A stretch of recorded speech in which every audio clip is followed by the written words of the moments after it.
राजस्थान की राजधानी जयपुर में अपराधियों के हौसले बुलंद। आए दिन महिलाओं लड़कियों के खिलाफ अपराधों की संख्या में लगातार इजाफा हो रहा है। बीते दिनों संज्ञान में आया राजधानी के प्रताप नगर स्थित महिला पॉलिटेक्निक कॉलेज में पूर्व प्रिंसिपल सैयद मस्कूर अली द्वारा छात्राओं के साथ दुष्कर्म और ब्लैकमेलिंग का मामला अब यह बवाल बन रहा है। बीते शुक्रवार महिलाओं ने सैकड़ों की संख्या में सड़क पर इकट्ठे होकर जमकर नारेबाजी की। पॉलिटेक्निक कॉलेज की छात्राओं के साथ हुए दुष्कर्म के खिलाफ उनका आक्रोश फूट पड़ा। न्याय की मांग को लेकर बड़ी संख्या में महिलाएं सड़क पर उतरी और दोषी को फांसी की सजा दिलाने की गुहार लगाई। इस विरोध प्रदर्शन में उन्होंने जोरदार नारेबाजी की और प्रशासन से कठोर कार्रवाई करने की मांग की। आरोपी का पुतला जलाया गया और आक्रोश व्यक्त किया गया। साथ ही आरोपी के पुतले का मुंह काला कर जनता के समक्ष उसके घिनौने कृत्य की निंदा की। भारी तादाद में करीब 500 से अधिक संख्या में महिलाओं ने भाग लिया। महिलाओं ने चेतावनी दी कि यदि दोषी को जल्द से जल्द कड़ी सजा नहीं दी गई तो विरोध प्रदर्शन और उग्र होगा।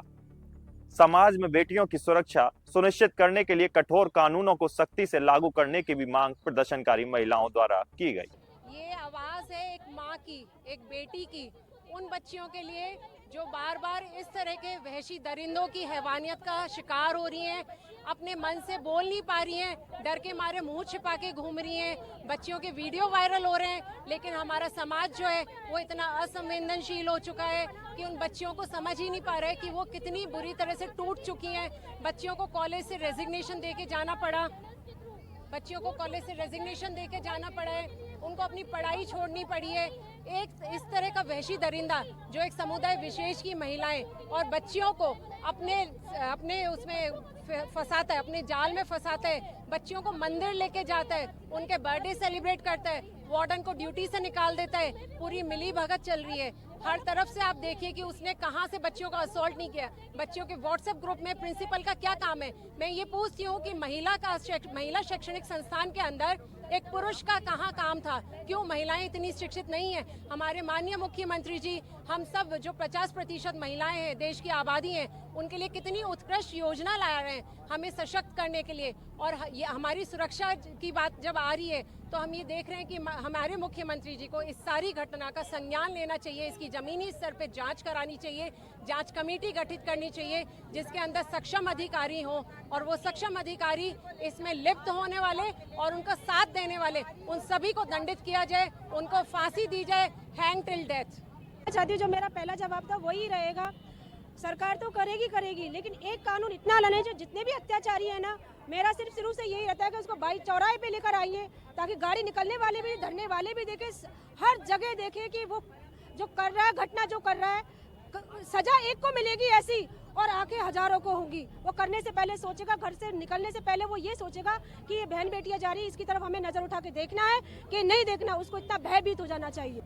हम मांग तो यही कर रहे हैं सरकार से कि दोबारा ये घटनाएं नहीं हो, लेकिन ये मांगे लगातार चल रही है। मेरा अभी भी यही कहना था, मैं फिर से ये कहूँगी, मेरे सभी माता पिता से अनुरोध है जो अपनी बच्चियों को अपनी संस्कृति के अनुसार वस्त्र पहनाएं पहले तो।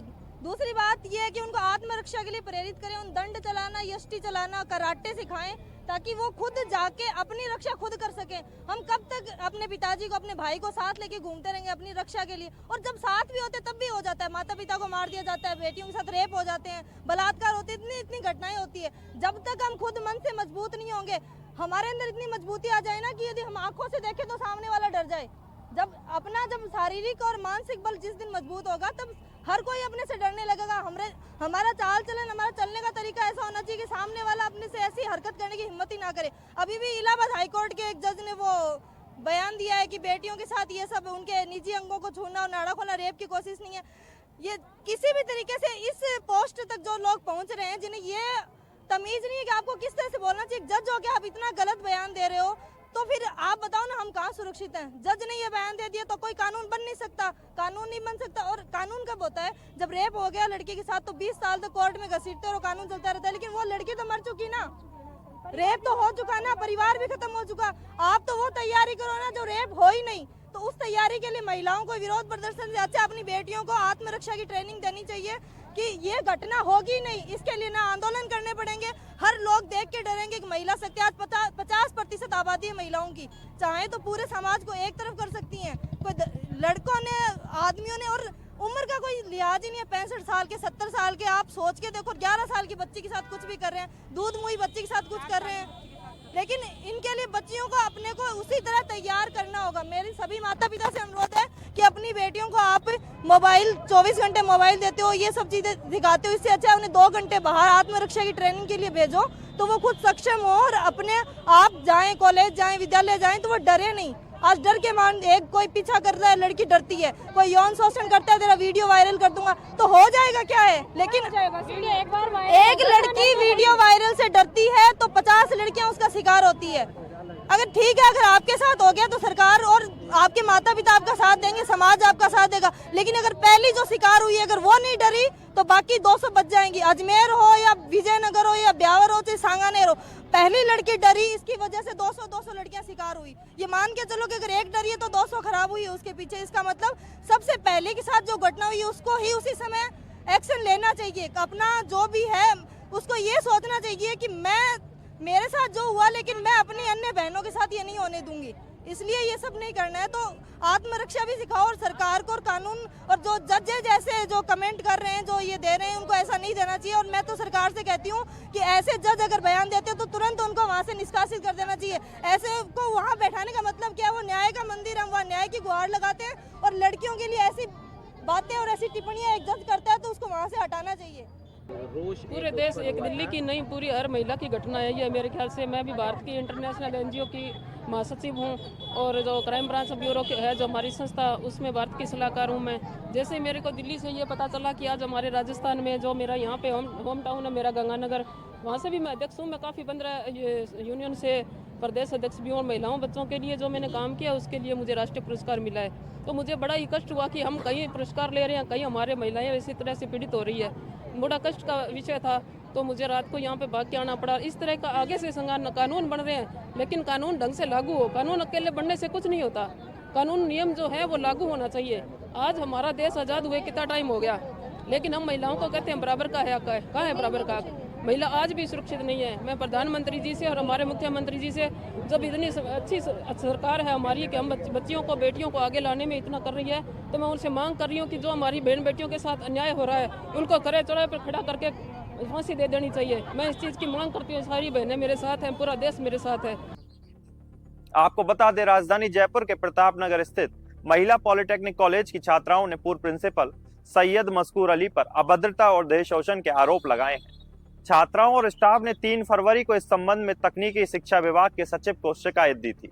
इसके बाद सचिव द्वारा गठित की गई जांच कमेटी ने सैयद मस्कूर अली को दोषी पाया और उसे निलंबित कर दिया।